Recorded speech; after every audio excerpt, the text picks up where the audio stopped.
Good morning, students. In this video, we will discuss about part 2 of lesson 5, Indigo, written by Louis Fischer.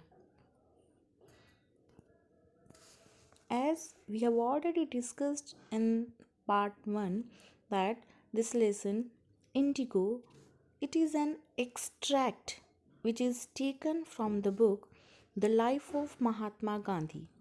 And in this lesson, the author has talked about how Gandhiji's advent in the freedom movement was a significant event and it had become possible due to Champaran episode where Gandhiji showed the best traits of his personality.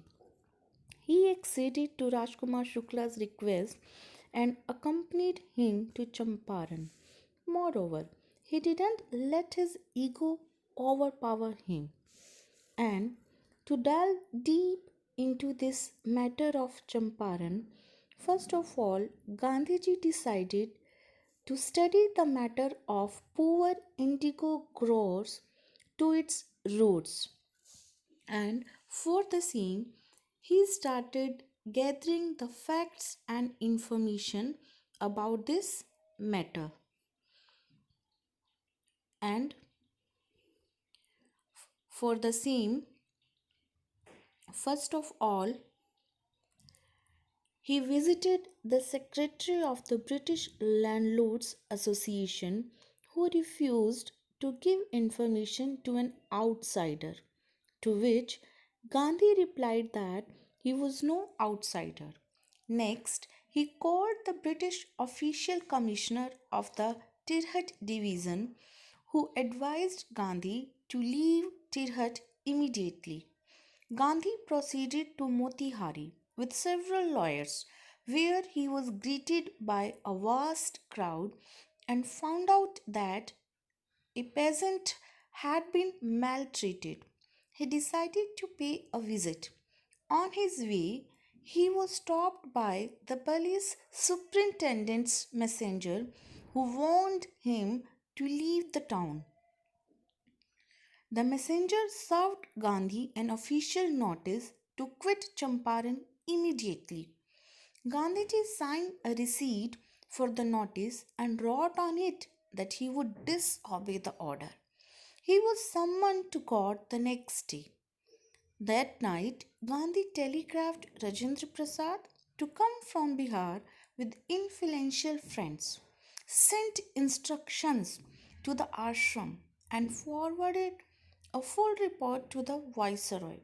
In the morning, Motihari was swarming with peasants. Means Motihari, this place was completely filled with peasants. They had only heard that some Mahatma who wanted to help them was in trouble with the British authorities. This spontaneous courage to support Gandhi and to stand up against the British marked the beginning of their freedom from the fear of the British. The officials were unable to handle the crowd without Gandhi's cooperation. Perplexed by this incident that served as a proof that the British would be challenged by the Indians, the prosecutor requested the judge to postpone the trial. But Gandhi protested against the delay and read a statement pleading guilty.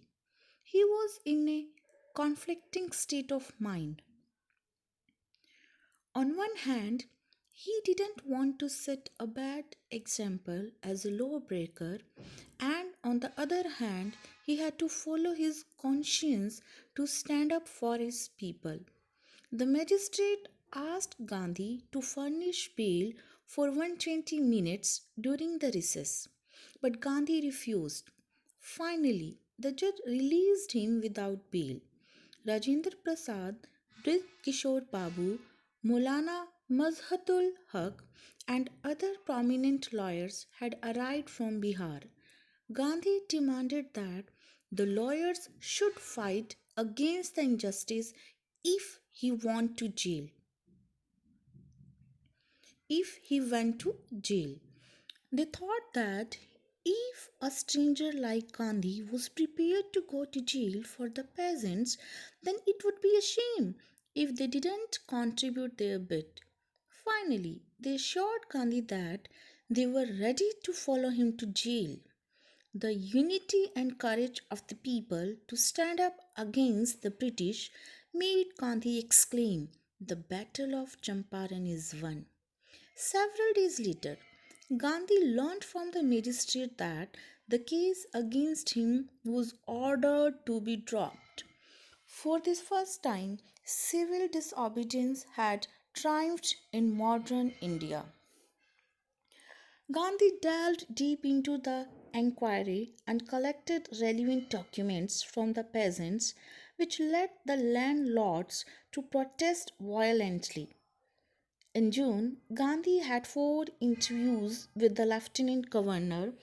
The appointed commission consisted of landlords, government officials, and Gandhi as the only representative of the sharecroppers. Finally, the committee agreed to reimburse the peasants as a mountain of evidence was gathered against the planters. Everyone thought that Gandhi would ask for the full refund, but to everyone's surprise, he only asked for 50% of the money that the landlords had illegally taken from the peasants. However, he finally settled for only 25%. Gandhi felt that the money was less important than the fact that the landlords had to submit to the peasants. They had to surrender their self esteem. Also, the peasants realized their rights and became more courageous to stand up against injustice. Within a few years, the British planters left their estates, as a result of which indigo sharecropping disappeared. Gandhi saw the cultural and social backwardness in Champaran and felt like doing something for its upliftment. He requested 12 teachers to teach the people at Champaran. Two young disciples of Gandhi, Mahadev Desai and Narhari Parekh, and their wives volunteered for the work. Gandhi's youngest son, Devdas, and his wife also joined in. Kasturbai educated the village about ashram rules on personal cleanliness and community sanitation. Gandhi got a doctor to serve the community for 6 months. Castor oil, quinine, and sulfur ointment were available. Gandhi maintained communication with the ashram and sent regular instructions and asked for financial accounts. The Champaran movement had a deep impact on Gandhi's life, as it made it evident that the British could not order Indians in their own country.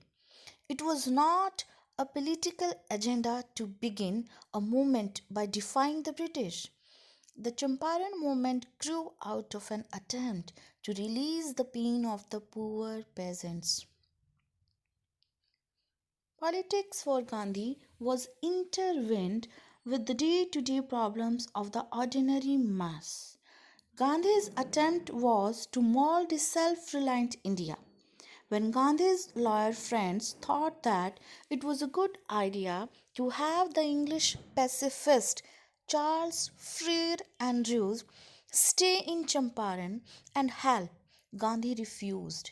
He said that having an Englishman by their side in the time when every Indian should be strong and self reliant would just indicate the weakness of their minds. Rajendra Prasad proudly comments that Gandhi had successfully taught everyone a lesson in self reliance. So, this is all about the lesson Indigo. Thank you. Thank you so much.